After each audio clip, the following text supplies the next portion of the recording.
Assalamualaikum warahmatullahi wabarakatuh. Waalaikumsalam warahmatullahi wabarakatuh. Kembali lagi di Habis Sarip. Kita mau bahas, kan banyak pertanyaan nih dari pemirsa nih. Bagaimana kemarin tuh mereka bertanyanya titik-titik mana, itu kan masih seberapa tuh ya yang belum terjawab. Jadi titik-titik mana yang dibutuhkan dan caranya gitu. Ya kalau masalah titik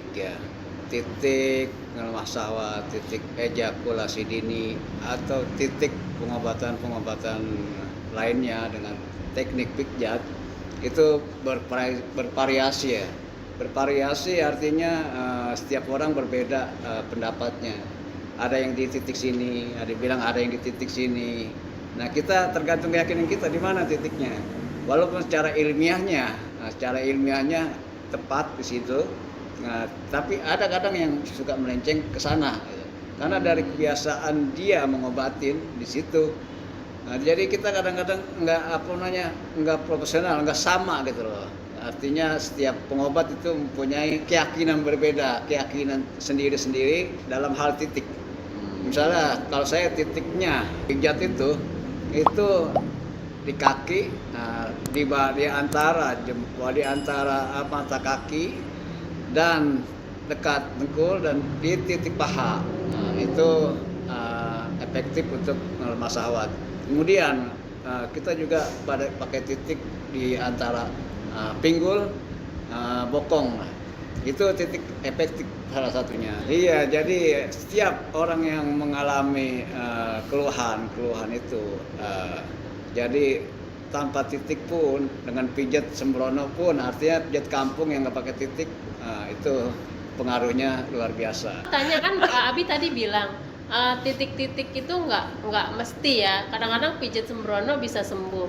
Nah, kalau saya dipijat nih ya sama cucu atau anak saya bisa sembuh dong kalau begitu? Iya, bisa. Karena itu sifatnya memperlancar aliran darah. Jadi di mana aja kita pijat itu fungsinya memperlancar peredaran darah. Pengobatan itu cocok-cocokan. Nah, ya dia bisa sembuh di sini, nggak bisa sembuh sana. Kadang-kadang makanya tiap pasien itu keliling dia. Kadang-kadang udah berobat sini nggak sembuh, dia pindah lagi. Padahal orang itu juga pasiennya. Gitu. Jadi kadang-kadang kalau zaman dulu kita itu dengan air putih aja itu kita dikasih sama kiai sembuh. Artinya apa? Sugesti kita kuat untuk sembuh karena yang ngasih obat itu, yang ngasih air itu siapa? Kalau yang ngasih airnya ente misalnya atau ente ya kita nggak yakin karena ente bukan. Gini Bang, kalau misalnya sugesti, sejauh mana orang bisa percaya sama Abi bahwa mereka bisa sembuh sama Abi? Kalau misalnya itu sugesti ya, Abi bilang nanti dipijat sama siapa aja kalau memang bisa sembuh. Nah, itu kan tadi juga ada sugesti. Siapa yang mijat dan kepercayaan hatinya. Nah itu bagaimana pemirsa nih bisa percaya bahwa Abi bisa lebih baik dari pemijat-pemijat lain untuk meyakinkan itu. Kita bisa melihat langsung bagaimana Abi menangani pasiennya dan pasiennya itu tersugesti bahwa Abi ini bisa menyembuhkannya gitu kan. Iya. Nanti tayangannya bisa dilihat ya.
Jadi begini ya, seorang pengobat itu sebetulnya ada mempunyai kekuatan spiritual, kekuatan ilmu, kekuatan dari pada pengalaman juga.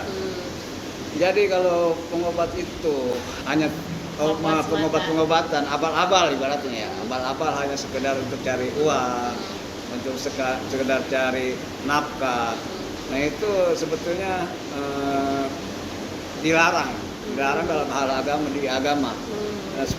Sebagaimana Rasulullah mengatakan bahwa siapa orang yang mengaku-ngaku pengobat, tetapi dia sebetulnya tidak bisa mengobatin, itu akan dilaknat.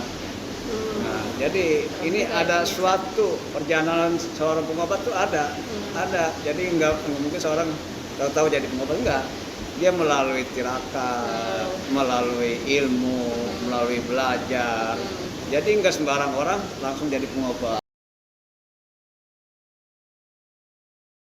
Nah, sebetulnya prosesnya itu lebih dekat daripada orang belajar. Keturunan itu prosesnya lebih cepat, lebih banyak.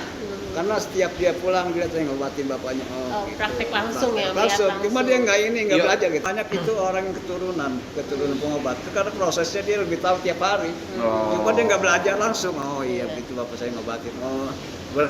Dia sedang konsultasi, sedang apa dia dengerin. Itu masuk langsung. Jadi ketika bapaknya sudah nggak ada, itu ilmunya masuk terus semua. Seperti gini ya, seperti saya punya anak atau istri saya. Sekarang mereka pengobat, tapi saya nggak pernah ngajarin. Mereka nggak pernah saya ajarin begini enggak, tapi dia lihat terus. Di sini, sini, pakai ini. Itu kita ajarin cara nggak langsung gitu. Jadi itu lebih lekat gitu, lebih lekat. Makanya kalau bilang pijat keturunan itu lebih hebat sebetulnya. Karena ilmunya emang dia udah tahu. Mendapatkan langsung dari orang tuanya atau dari turunannya ya. Sebetulnya gaib ya, kita pengobat itu nggak jauh dari gaib. Pengobat apapun nggak jauh dari misteri. Kecuali medis ya. Kecuali medis. Medis pun begitu. Oh medis juga ya. Keyakinan ya. Sebetulnya itu nggak jauh.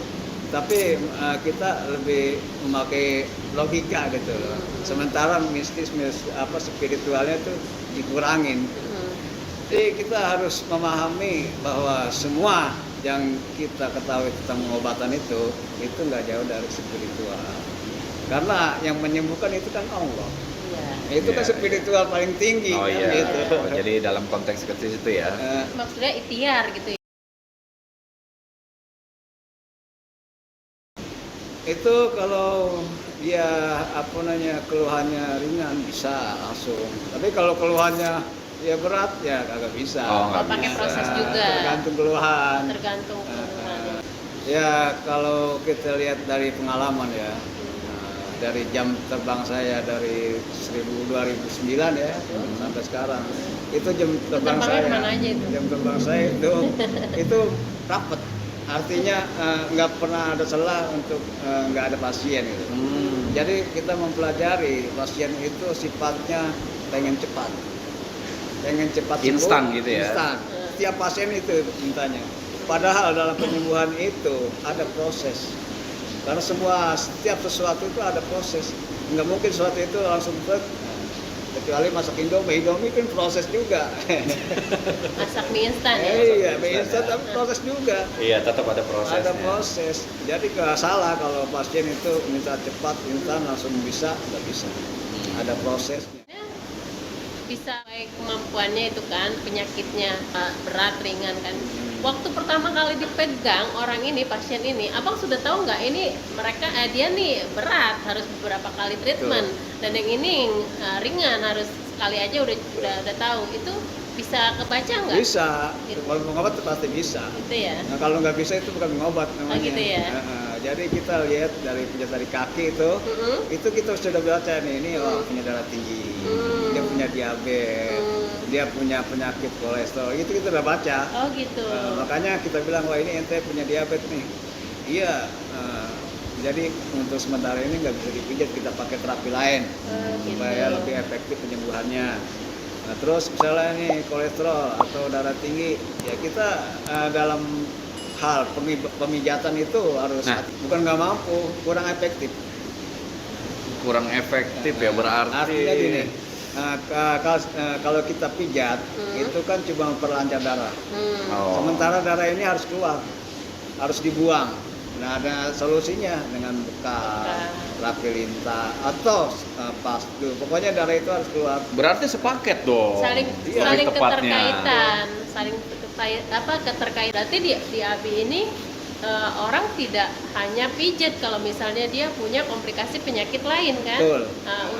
Untuk melancarkan kebutuhan dia untuk sahwatnya itu perlu dicek penyakit bawaan atau penyakit lainnya ya, Bi. Iya. Jadi kelihatan dari apa tadi, titik kaki ya, Titik kaki. titik kita kaki pijat. baru kebaca berapa lama mereka itu perlu treatment ya.